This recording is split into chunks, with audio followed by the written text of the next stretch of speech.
केंद्रीय वित्त मंत्री निर्मला सीतारमण ने गुरुवार को संसद के संयुक्त सत्र में अंतरिम बजट पेश किया।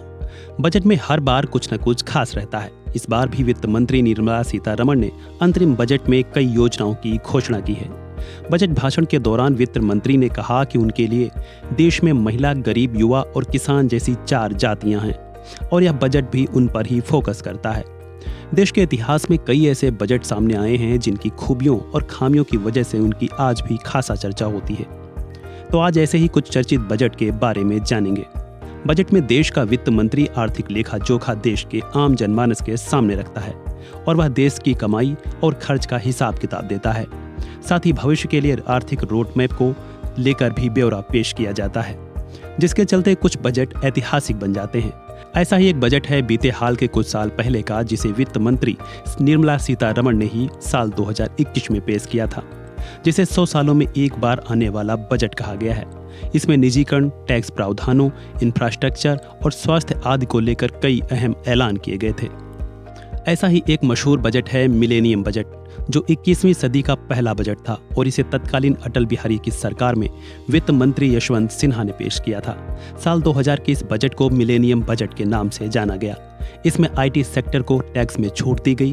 कंप्यूटर सहित 21 तरह के आईटी उत्पादों पर कस्टम ड्यूटी घटाई गई, जिसका परिणाम यह हुआ कि देश के आईटी सेक्टर को काफी बूस्ट मिला। इसके साथ ही यशवंत सिन्हा ने बजट को शाम के 5 बजे पेश करने वाली अंग्रेजों से जुड़ी सालों पुरानी परंपरा को भी तोड़ा और सुबह 11 बजे बजट पेश किया।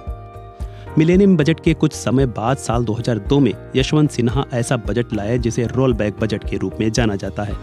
इस बजट में रसोई गैस की कीमत बढ़ाने, नए टैक्स प्रावधान जैसे फैसलों का जनता और खुद उनकी पार्टी ने कड़ा विरोध किया, जिसका नतीजा यह हुआ कि सिन्हा ने बजट के कई ऐलानों को रोल बैक किया, यानी वापस ले लिया, जिसके चलते इसे रोल बैक बजट कहा गया। इनके अलावा ऐसा ही एक और दिलचस्प बजट है युगांतकारी बजट।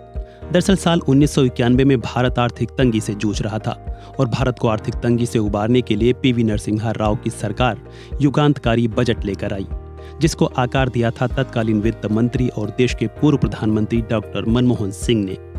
इस ऐतिहासिक बजट ने लाइसेंस राज को समाप्त किया और भारतीय अर्थव्यवस्था को दुनिया के लिए खोल दिया, जिसका नतीजा यह हुआ कि भारत में विदेशी पूंजी को रास्ता मिला और देश के विकास को काफी बल मिला। कहा जाता है कि इस बजट ने भारत की किस्मत बदल दी, इसलिए इसे एपोकल यानी युगांतकारी बजट कहा गया। इन सभी बजट के कैरेट एंड स्टिक बजट भी काफी मशहूर है। दरअसल 28 फरवरी 1986 को वीपी सिंह ने कांग्रेस सरकार के लिए केंद्रीय बजट पेश किया था। यह बजट लाइसेंस राज को खत्म करने की दिशा में एक ठोस कदम था। इसे कैरेट एंड स्टिक बजट कहा गया। यह एक तरह का मुहावरा है जिसमें कैरेट यानी गाजर को मिठास या इनाम के तौर पर माना जाता है, तो वहीं स्टिक यानी छड़ी को एक कड़े निर्णय के तौर पर देखा जाता है।